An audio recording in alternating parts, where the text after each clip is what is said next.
Okay, I'm going to show you an attempted screen replacement on a Panasonic ToughBook CF-W5. Now, I say attempted because it turns out, you'll see later in the video, I don't have the right screen. But I can still show you as if we did have the right screen. Now take a look at the screen here and you'll see that it's cracked. There's nothing we can do about repairing that other than replacing the screen. And there you see it with the backlight on and the graphics showing.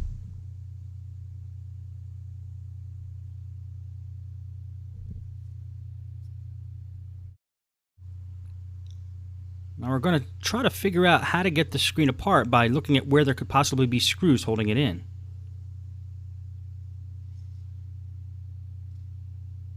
And we see one obvious spot towards the bottom on the side of the screen.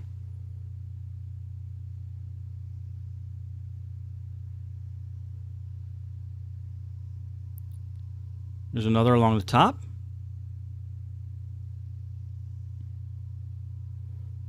Here's another along the top. Now these were hidden under rubber pieces, I believe.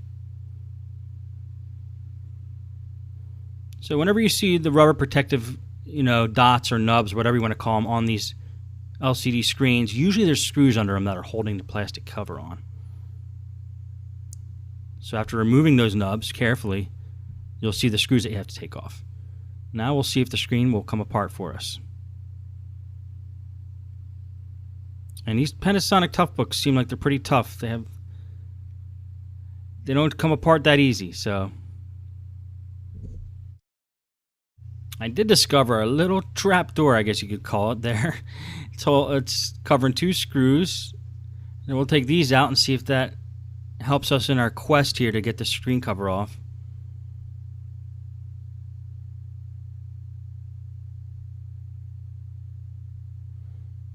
Okay, by removing those two screws, see if now we're getting somewhere. We have more of the screen exposed here. And actually, the wireless card is built in the top of the screen. That's pretty cool.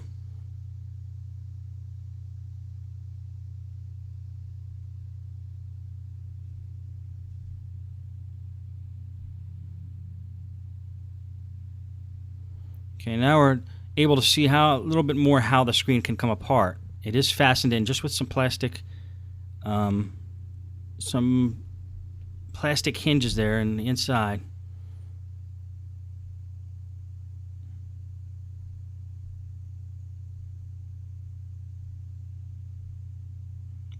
See if you can get your finger or something plastic in there around the edge to help you take it off. Now I fast forwarded a little bit and you can see it's almost apart, but it feels like we're going to have to force it to get it off. So anytime it feels like you have to force something, look for the screw that you need to take off, which is causing you to have to force it. And that screw is actually going to help us get the screen cover off. There's two screws towards the bottom of the screen on the sides.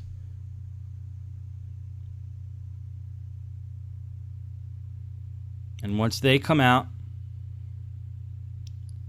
it gives us much more access to the screen cover, and we'll be able to take it off.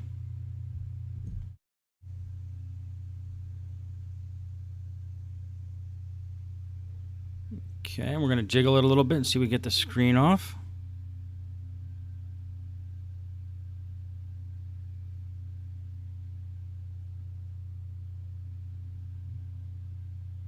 And there goes the back cover.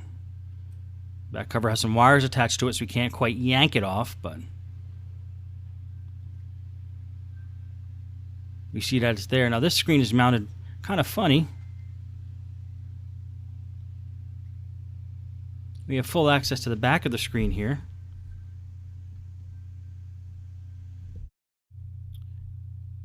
Now you're going to see me putting the screen, the replacement screen, back in the box. I actually bought the wrong screen for this computer, which also is saying something. If you want to get a screen for a CF-W5, don't just go look for a screen for a CF-W5. You got to type exact model numbers in to get that screen. And unfortunately, getting that screen from Panasonic is like $700. I couldn't find a good one on eBay, so I ended up having to give this. And make a long story short, I ended up having to give this back to the customer. I couldn't replace the screen, not for an affordable price anyway. But looking at the screen here, we're able to remove the screen now. The screen is just held in by the side rails, which are those screws along the side rail. We're not going to take the screen out, but we're going to put everything back together. Okay, so we're going to put it together pretty much the same way we took it apart. I'm going to fast forward this. And then you'll see that that was an attempt to get a screen replaced on a Toughbook. And lesson learned, I guess, in this video, guys, is check model numbers exactly. It's a good idea if you need to replace a screen to take the screen out first. Check the model number, order that model number, rather than just ordering a screen for a CF-W5 Panasonic Toughbook or whatever model computer you're using. Because different models use different types of screens, and you want to be sure you get the right one, and now I'm stuck with this screen and I have to ship it back. So there you have it.